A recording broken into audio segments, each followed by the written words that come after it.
মাছের থেকে মাছের মাথা রান্না যেন বাঙালির বেশি প্রিয়। আমার তো ভীষণ প্রিয়। আজকে বানিয়েছিলাম মাছের মাথা, সেটাই তোমাদের সাথে শেয়ার করতে চলে আসলাম বন্ধুরা। মাছের মাথাটা কীভাবে বানালাম সেটাও কিন্তু পুরো ভিডিওটা দেখতে থাকো, আশা করছি তোমাদের খুব ভালো লাগবে। প্রথমেই একটা মাছের মাথা নিয়েছি, সেটাকে দু অর্ধেক ভাগ করে ভালো করে ধুয়ে পরিষ্কার করে নিয়ে লবণ হলুদ দিয়ে বেশ ভালো করে মাখিয়ে নিতে হবে। হ্যাঁ, এটা রুই মাছের মাথা ছিল, বেশ বড়ই ছিল কিন্তু মাছটা। আর এখানটা নিয়েছি বেশ খানিকটা পেঁয়াজ কুচিয়ে নিয়েছি লম্বা লম্বা করে, একটা মিডিয়াম সাইজের টমেটো নিয়েছি, আদা আর কাঁচা লঙ্কা নিয়েছি। চলো এবার কড়া বসে কড়াটা বেশ ভালো করে গরম করে নিয়ে তারপর দিয়ে দিলাম সর্ষের তেল। সর্ষের তেলটা বেশ ভালো করে গরম করে নিয়ে তারপর মাছের মাথাটা দিয়ে দেব। মাছের মাথাটা কিন্তু বেশ ভালো করে ভেজে নেব, বেশ লাল লাল করেই ভাজতে হবে। গ্যাসের ফ্লেমটা কিন্তু একদম স্লো রেখে মাছের মাথাটাকে ভেজে নেব, নইলে আবার ভালো ভাজা হবে না। বেশ বড় আছে মাছের মাথাগুলো, কিন্তু ভালো করে না ভাজলে একদমই ভালো লাগবে না খেতে। তো দেখো 1 মিনিট তো ভাজা হয়ে গেছে, উল্টে দিয়েছি। এদিকটাও কিন্তু বেশ লাল লাল করে ভেজে নেব। এই মাছের মাথা তো অনেকেই অনেক রকম করে রান্না করো, মানে অনেকেই অনেক রকম রেসিপি ট্রাই করেছো, শুধুমাত্র পেঁয়াজ দিয়ে খেতেও কিন্তু ভীষণ ভালো লাগবে। একবার এইভাবে ট্রাই করে দেখতেই পারো তোমরা বন্ধুরা। তো চলো, তোমাদের সাথে কথা বলতে বলতে মাছের মাথাগুলো ভাজা হয়ে গেছে। এবার খুব ভালো করে তেল ঝরিয়ে মাছের মাথাগুলো তুলে নিই। দেখো দুটো তো মাছের মাথা নয়, কিন্তু দুভাগে ভাগ করে নিয়েছি। তো দুটো মাছের মাথায় কিন্তু ভালো করে তেল ঝরিয়ে তুলে নিয়েছি, এই যে বাটির মধ্যে তুলে নিয়েছি। এবার ওই কড়ার মধ্যেই তেল ছিল, আর তেল দিতে লাগেনি আমাকে। এবার দিয়ে দিলাম কেটে রাখা পেঁয়াজ আর কাঁচা লঙ্কা। লঙ্কার পরিমাপটা একটু তোমরা বেশি করেই দিও যদি ঝাল খাও, তো একটু ঝাল ঝাল হলেই কিন্তু বেশ ভালো লাগবে খেতে। দিয়ে দিলাম পরিমাণ মতো লবণটা এখানেই দিয়ে দিলাম, যাতে পেঁয়াজটা খুব তাড়াতাড়ি ভাজা হয়ে যায়। আমি এখানটা 3টে কাঁচা লঙ্কা দিয়েছি, আমি ঝালটা একটু কম খাই সেই জন্য, যদিও এই 3টে কাঁচা লঙ্কা কিন্তু ভীষণ পরিমাণে ঝাল আছে। তারপর দেখো পেঁয়াজটা হালকা ভাজা হয়ে আসলে দিয়ে দিলাম কেটে রাখা টমেটো। আর এই যে এদিকে মাছের মাথাটা কিন্তু ভেঙে নিয়েছি, হ্যাঁ একদম কিন্তু ভেঙে ভেঙে নিয়েছি, খুব ছোটো না বা খুব বড়ও না। আর এখানটায় নিয়েছি আদাটাকে কিন্তু বেটে নিইনি, আদাটা কুড়িয়ে নিয়েছি।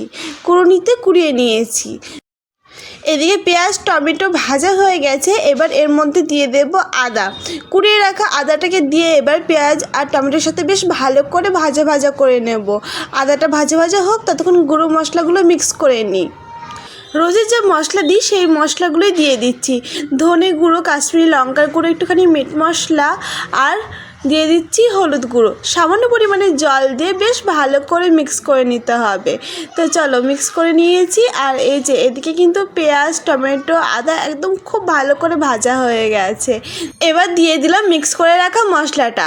এবার এই মশলা দিয়ে খুব ভালো করে মশলাটাকে কষিয়ে নিতে হবে।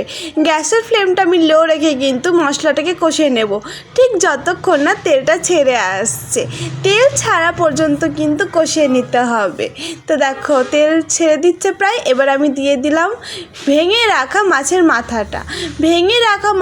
মাথা দিয়ে কিন্তু আবারও খুব ভালো করে কষিয়ে নেব। মাছের মাথাটাকেও কিন্তু বেশ ভালো করে কষিয়ে নিতে হবে। শুধু যে মশলা কষালেই ভালো হবে কিন্তু সেটা নয়, মাছের মাথাটাও বেশ ভালো করে কষিয়ে নিতে হবে, খুব ভালো করে মশলা যেন মাছের সাথে একদম ভালো করে মিশে যায়। খুব ভালো করে কষিয়ে নিয়ে তারপর দিয়ে দিচ্ছি জল দিয়ে ভালো করে নাড়াচাড়া দিয়ে নেব। এটা কিন্তু একটু শুকনোই হবে, বেশ একটু শুকনো হলে কিন্তু খেতে দুর্দান্ত লাগে। তো চলো ঢাকা দিয়ে দিই, কিছুক্ষণের জন্য ঢাকা দিয়ে রেখে দিলাম। কিছুক্ষণ পর কিন্তু ঢাকাটা খুলে নেব। আর জলটা ফুটে গেলে তখন কিন্তু আমি গ্যাসের ফ্লেমটা লো করে দিয়েছিলাম।